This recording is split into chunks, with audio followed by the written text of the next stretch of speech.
higayon sa assessment ang National Irrigation Administration o NIA sa mga irrigation projects sa nagkalain-lain nga bahin sa pungsod kasunod sa malaparon nga pag-ulan kag pagbaha resulta sa bagyong Krising kag paday nga epekto sa habagat.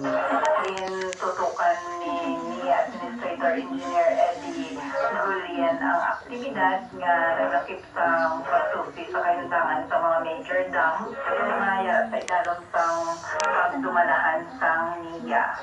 Inassessman ang estado sa mga irrigation canals kaliban pa nga struktura nga kabahin sang irrigation system sang pungsod.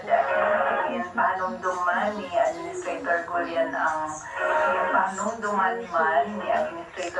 ang tanan nga niya Regional Manager sa bukod sa pungsod na mag-sumiter sa ila typhoon damages report base sa epekto sa bagyo sa ilatag sa area of responsibility.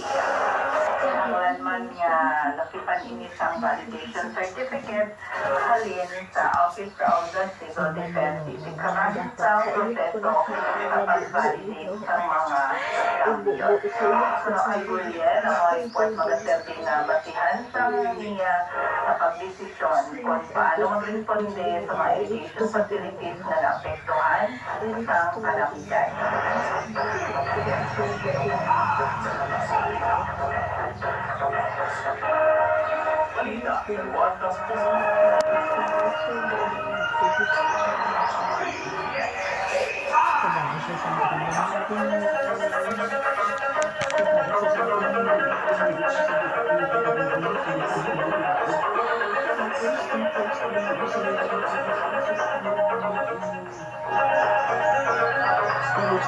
Basuniwat ng Iran ang mga pungsod sa Europa sa pagkaunlad at pagkaatras ng 2015 Iran nuclear deal pinakaadlaw antes ang nakatalana ng pagsililipon sa Istanbul ugod ang Britain, France ug Germany.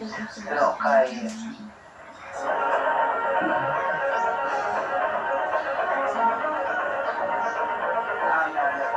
kasultanan nga napirmahan sa 2015 may pinupuyo nga limitahan ang nuclear program ng Iran isip kayo sa pag-alta sa mga economic sanctions. Lakit sa mga nagpirma amo ang pungsod Iran, Britain, China, France, Russia, United States, kag Germany. Apang natulay ini sang tuig 2018 matapos nag-atras ang Estados Unidos sa idalong sang administrasyon ni Presidente Donald Trump kag liwat nga nagpahamtang sa mas mabaskog na mga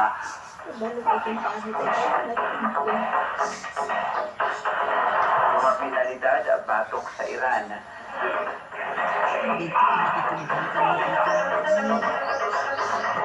Isa naman na nagpahayag sa suporta ang Estados